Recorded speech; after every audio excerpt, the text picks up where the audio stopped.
Hello students, फिर से आप सभी का स्वागत है हमारे क्लास ऑफ पॉन्ड में। तो बीएससी बायो फर्स्ट ईयर वाले स्टूडेंट के लिए बॉटनी का पेपर 2 लेके आए हैं।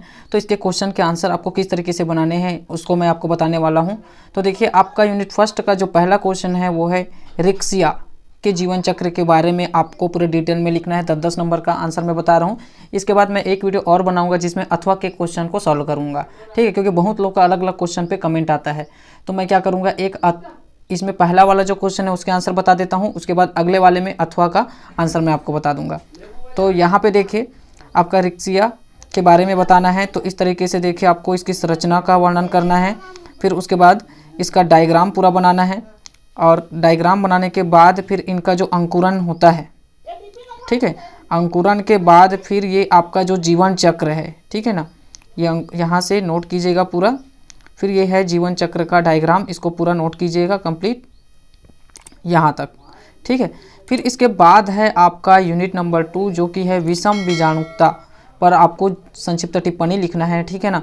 तो यहाँ पे देखिए, यहाँ पे जो है विषम बीजाणुता, ठीक है, एक ही प्रजाति के पौधों के आकार, संरचना, संख्या एवं विकासात्मक क्रम, ठीक है, 2 प्रकार के बीजाणुओं पर पाया जाना विषम बीजाणुता कहलाता है, ठीक है। तो इसकी जो विशेषताएं हैं उनके बारे में हमने यहाँ पे बताया हुआ है, ठीक है। फिर उसके बाद है इसका जो डायग्राम, आपको ये जीवन चक्र जो है विषम बीजाणु पौधे का जीवन चक्र आपको बताना है, इस तरीके से देखिए। फिर उसके बाद है इसका बीजीय स्वभाव, और उसके बाद है इसका महत्व, ठीक है, विषम बीजाणुता का महत्व आपको बताना है कंप्लीट। फिर यहाँ तक ये टोटल कंप्लीट होता है इसका आंसर। अब इसके बाद हम पहुँचते हैं आपका यूनिट नंबर 3 का तीसरा क्वेश्चन है जो कि है इक्विसीटम का जीवन चक्र का वर्णन कीजिए, ठीक है। तो इक्विसीटम में यहाँ पे देखिए, पूरा यहाँ से आपको नोट करना है, पूरा इसकी अनुप्रस्थ वृत्ति से विभाजित होकर एक ऊपरी ईपीबेलस कोशिका एवं एक आधारीय कोशिका बनाती है, ठीक है। तो ये पूरा नोट करना है आपको। फिर इसके बाद इसका ये जो जीवन चक्र का डायग्राम है उसको पूरा नोट करना है, ठीक है, ये थ्योरी आपको लिखना है। फिर उसके बाद ये पूरा डायग्राम बनाना है, ठीक है, इक्विसीटम का जीवन चक्र। फिर इसके बाद आपको ये नोट करना है पूरा, यहाँ तक ये कंप्लीट होता है।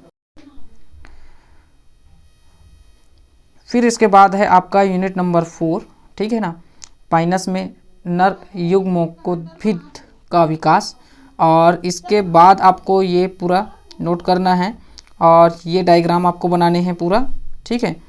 ये नर में है। अब इसके बाद जो है वो है इसका मादा में युग्मकोद्भिद का विकास, ठीक है।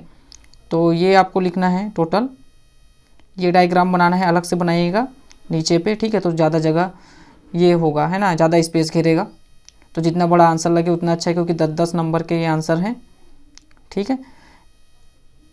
फिर इसके बाद है आपका जीवाश्म के बारे में, है ना, संक्षिप्त वर्णन करना है, एक लेख लिखना है, ठीक है। जिम्नोस्पर्म जीवाश्म किसको कहते हैं इसके बारे में है यहाँ पे, ठीक है। तो जीवाश्म किसी पौधे या जंतु शरीर के वे चिन्ह हैं जो प्राकृतिक कारणों व द्वारा प्राकृतिक चट्टानों के अवशेष के रूप में ये संचित रहता है, ठीक है। तो जीवाश्मी भवन या जीवाश्म निर्माण किस तरीके से होता है, ठीक है। इसकी विधि की जो परिकल्पनाएं हैं, 2 परिकल्पनाएं हैं, अनुप्रतिस्थापन सिद्धांत और अंतः निस्यंदन सिद्धांत। फिर यहाँ पे देखिए दोनों का बताया गया है। फिर इसके बाद इसके प्रकार हैं, जीवाश्मों के प्रकार। तो इसमें है देखिए वृद्धाश्म या प्रतिरूप जीवाश्म। फिर इसके बाद है आपका संपीड़न जीवाश्म।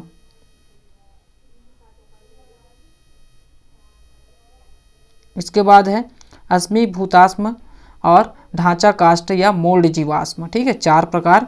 फिर है आप पहुंचते हैं 5वें नंबर के प्रकार में जो कि है अंबर जीवाश्म, ये पूरा लिखना है, डायग्राम भी आपको पूरे बनाने हैं।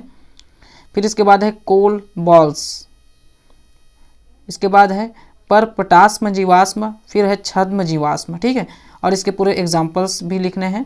और इसके बाद है जीवाश्मों के महत्व, ठीक है ना।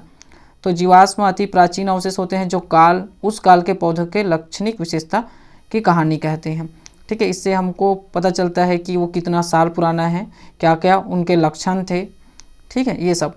तो यहाँ तक कंप्लीट आपको नोट करना है। तो आई होप वीडियो ठीक लगा हो, अच्छा लगा हो आपको। तो तो अच्छा लगे तो चैनल को सब्सक्राइब कीजिएगा, वीडियो को लाइक कीजिएगा, इसे शेयर कीजिएगा अपने दोस्तों तक और ऐसे ही हमें सपोर्ट करते रहिएगा। इसी के साथ मैं मिलता हूँ एक नए वीडियो में, तब तक के लिए धन्यवाद।